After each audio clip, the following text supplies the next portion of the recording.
ทริปนี้เขาขับรถจักรมาจากลาวลุยเวียดนามกันแบบยาวๆและตอนนี้เขาก็ยังอยู่กันที่เมืองห้วยอ้านแต่คืนนี้รู้สึกว่านอนบ่อยากหลับรู้สึกว่ายังหิวๆแน่ก็เลยออกมาหายังกินเนาะรู้สึกว่าอยากกินหอยก็เลยพากันขับรถออกมาหาเมนูหอยกินกันขับมาเรื่อยๆเขาก็มาเจอกับห่านหอยห่านนี้ก็เลยจัดมา3เมนูทุกคนเมนูทำอีทหอยคางปิ้งหอมเจียวน้ำมันบอกเลยว่าหอยสดแบบสดแห้งทุกคนหอยโตใหญ่ๆแบบนี้กัดเข้าไปแล้วหวานเด้งกรอบแห้งรสชาติของหอยมาเต็มบวกกับหอมเจียวและน้ำมันที่เคลือบมาหอมๆแบบนี้เมนูนี้เอาไปเลย9.5 เต็ม 10สำหรับเมนูที่2หอยหวานผัดซอสไข่เค็มอันนี้รสชาติมันจะออกเป็นหวานๆมันๆเค็มๆซอสไข่เค็มเคลือบตัวหอยแบบเค็มข้นแห้งทุกคนกินแล้วแบบนัวสุดๆเลยเมนูนี้ยกให้9.5 เต็ม 10คือเก่าส่วนเมนูสุดท้ายเขาก็บ่จือว่ามันเป็นหอยหยังเนาะแต่ว่าเขากินประจำอยู่เขาจะเอาหอยตัวนี้ไปผัดกับซอสมะพร้าวรสชาติมันก็จะออกมันๆหวานๆน้อยหนึ่งแต่รวมๆก็โอเคเลยกินเพลินคือกันแต่ว่าติดอย่างเดียวก็คือหอยมันทรายอยากหลายนะทุกคนกินแล้วแบบติดคอตลอดเมนูนี้ให้6 เต็ม 10ที่ให้6 เต็ม 10ย้อนว่ามันมีทรายด้วยทุกคนแต่ว่า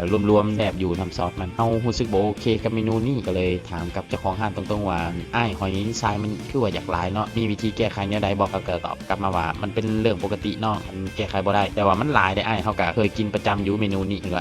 เดี๋ยวอ้ายเบิ่งให้ซะเบิ่งให้ก็ย่างเข้าไปแล้วก็แล้วเลยเงียบเลย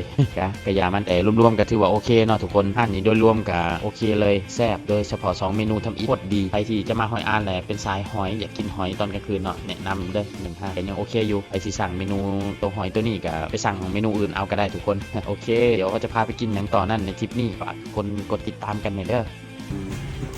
กินหอยเนาะตอนนี้10 โมง 2 นาทีทุกคนท่านี้ก็จะเปิดทอดตั้งแต่2 โมงตั้งเที่ยงหา2 โมงเช้าเลยนะทำมากินหอยอันนี้เขาสั่งเป็นหอยคางคล้ายหอยเคียงลองบดจิ้มนี่น้ำจิ้มจิ้มกับ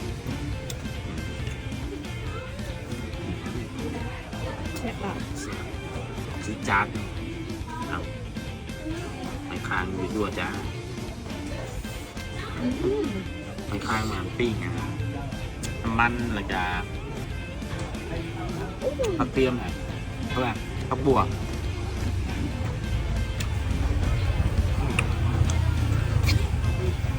สดคนแน่นเลยเดี๋ยวเอาหอยคางตัวใหญ่ๆโคตรใหญ่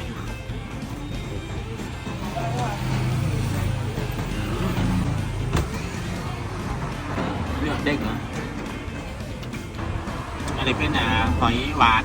ผัดใส่กับซอสไข่เค็ม